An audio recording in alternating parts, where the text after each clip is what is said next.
Hey, welcome. Let's talk about that little device in your pocket. You know, the one that's probably within arm's reach of you right now. We're going to get into our intense relationship with our phones and try to figure out why leaving it in another room can feel like you're leaving a piece of yourself behind.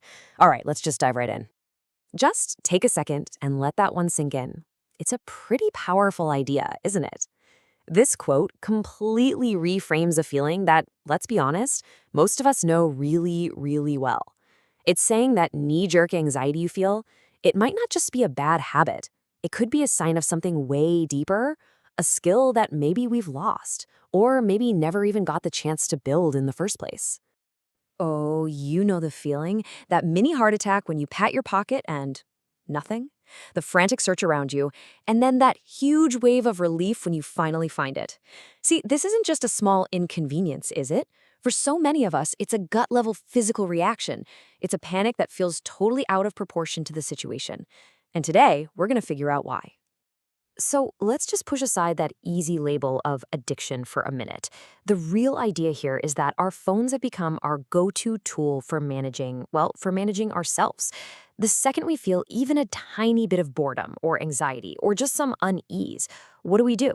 We don't sit with it. We reach for a distraction. We're basically outsourcing the very human skill of calming ourselves down. And that leads us to the big question, right? It's a phrase you hear thrown around a lot, usually when people are talking about babies, but honestly, it's a critical skill for adults. So, what are we actually talking about when we say someone can or can't self-soothe? You know, what's so interesting here is how active this really is. Self-soothing isn't just about doing nothing. It's about being your own source of comfort. It's the ability to face an uncomfortable feeling, like being lonely or bored, and just sit with it. To know that you are enough to handle that moment without having to immediately plug the hole with a scroll or a like or a video. Okay, so to really get how we lost this skill, we've got to take a step back and look at the environment where it used to be built. For a lot of us, that was a world with a whole lot more empty space. I mean, think about it. Waiting for the bus, standing in line at the store, those long car rides with just the radio. All those moments were pretty much defined by a lack of stuff to do. They were defined by boredom. And this slide just nails the difference. It's night and day. On one side, you've got the 90s, these pockets of quiet, of waiting, of just being forced to hang out inside your own head. And on the other side, today, every single one of those moments is now jam-packed. We have an infinite, perfectly tuned stream of content available 24/7, all of it designed to make sure we are never, ever bored. Because here's the thing, that empty space, it wasn't really empty at all, was it? No way. It was the training ground. Boredom was where you learned to daydream. It's where you actually had conversations with yourself and built up that inner voice.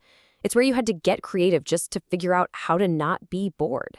You were basically building a muscle, and you didn't even realize it. And that brings us to right now, the era of stimulation. It's the complete opposite of what came before. We're living in a world where silence feels like a problem to be solved, and boredom is an enemy that has to be defeated, usually with a screen. It's a massive shift in the mental landscape we all live in, especially for anyone who's never known anything different. So here's the crucial point. This isn't about some kind of character flaw. It's an environmental thing. When you grow up without that training ground, without all those quiet, unstructured moments, you're basically robbed of the chance to practice self-soothing. That muscle, it just never gets a real workout. And all of this leads to the most profound consequence of all. I mean, the cost of losing boredom isn't just about feeling anxious when your phone is dead.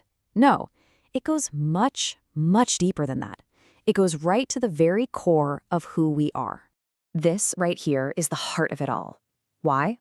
Well, think about it. It's in those quiet, unstimulated moments when you're not consuming someone else's content or performing for an online audience that you finally get to hear yourself think. You figure out what you genuinely feel, what you actually like, what you believe, away from all the noise and the pull of the algorithm. It's the slow, quiet work of building a self. And so, this is what I want to leave you with.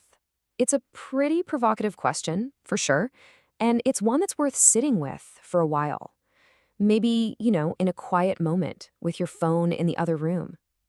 If the quiet moments are where we actually meet ourselves, what happens when there are no quiet moments left?